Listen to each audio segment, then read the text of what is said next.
Hello मित्रांनो, कसे आहात? छान आहात ना? आजची आपली गोष्ट आहे बिरबलची हुशारी. एकदा काय झालं माहितीये का? अकबर बादशहाचा दरबार भरलेला होता. अकबर बादशाह दरबारामध्ये येऊन बसले.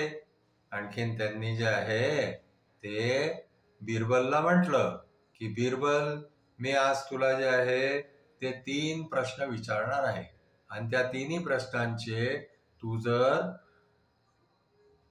उत्तर ठीक दिले तर मी तुला इनाम देईन. आता काय झालं माहितीये का? त्या दरबारामध्ये खूप सारे लोक असे होते जे बिरबलची ईर्ष्या करायचे.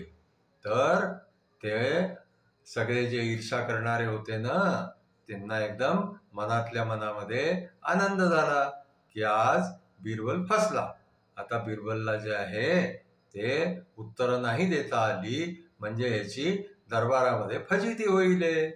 म्हणून ते मनातल्या मनात विचार करू लागले की अकबर बादशाह जे आहे ते असे कठीण कठीण प्रश्न विचारतील म्हणजे बिरबलला उत्तर नाही देता येणार. पण बिरबलही खूप हुशार होते. त्यांनी काय म्हटलं माहितीये का? ते म्हणायला लागले की महाराज, विचारा, काय प्रश्न विचारायचा आहे तुम्हाला? तर अकबरनी पहिला प्रश्न विचारला की बिरबल, चंद्र आणखीन सूर्य हे दोन्ही आकाशामधून पृथ्वीवरती सगळं काही पाहत असतात, पण त्यांना अशी कोणची गोष्ट आहे जी दिसत नाही? आता बिरबलने विचार केला, आणखीन म्हणाला की महाराज, अंधार अंधार हा कधीच चंद्राला आणि सूर्याला दिसत नाही. कारण जेव्हा चंद्र आणि सूर्य असतात तेव्हा त्यांचा स्वतःचा इतका उजेड असतो की अंधार कुठेच दिसत नाही त्यांना, म्हणून ते कधीच अंधार पाहू शकत नाही. मग बिरबलनी त्यांना उत्तर दिल्यावरती अकबरनी दुसरा प्रश्न विचारला की खरं आणखीन खोटं ह्याच्यामध्ये किती अंतर आहे? तर बिरबलनी लगेच उत्तर दिलं की खरं आणखीन खोट्यामध्ये जेवढं आपल्या कानामध्ये आणखीन आपल्या डोळ्यामध्ये अंतर आहे तेवढंच खरं खोट्यामध्ये अंतर आहे. तर अकबरने विचारलं की कसं, सांग. तर बिरबल म्हणायला लागले की हे पहा महाराज, जे आपण डोळ्यांनी पाहतो ते खरं असतं, पण जे आपण कानाने ऐकतो ते नेहमीच खरं असतं असं नाहीये.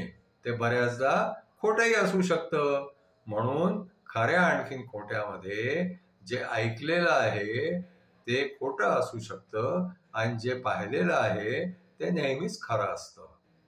मग अकबर बादशाहनी काय केलं की एक चॉक घेतला आणि त्या चॉकनी जे आहे ना त्यांनी जमिनीवरती एक लाईन खेचली.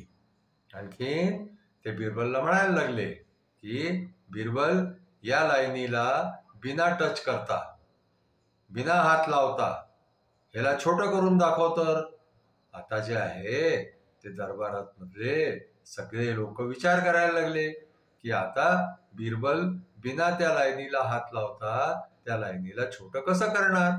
म्हणून जे आहे काही लोक तर मनामध्ये खुश व्हायला लागले की आता बस बिरबल फसला, आता बिरबलची फजिती होणार, त्याला काही या प्रश्नाचं उत्तर देता येणार नाही. पण इतर लोक, जे बिरबलचे प्रेमी लोक होते, जे बिरबलला मानणारे लोक होते, ते लोक जे आहे ते मनामध्ये विचार करू लागले की आता बिरबलचं काय होणार?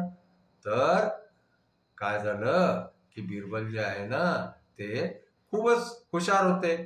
त्यांनी काय केलं की एक चॉक घेतला आणि त्या लाईनीच्या शेजारी एक त्याहून लंबी लाईन खेचून दिली. तर काय झालं की अकबरनी खेचलेली जी लाईन होती ना ती त्या लाईनीपेक्षा छोटी होऊन गेली. तर बिना त्या लाईनीला हात लावता त्या लाईनीच्या शेजारी एक मोठी लाईन खेचल्यामुळे अकबरची लाईन छोटी होऊन गेली. अकबर जे आहे ते खूप प्रसन्न झाले.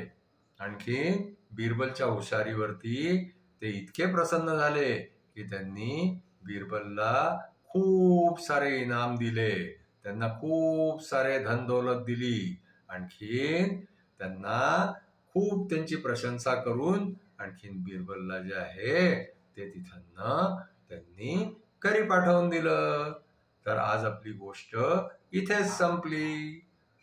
तुम्हाला आमची गोष्ट पसंत आली असल्यास आमच्या गोष्टीला लाईक करा, आमच्या गोष्टीला शेअर करा, आमच्या चॅनलला लाईक करा, शेअर करा, सबस्क्राईब करा. धन्यवाद.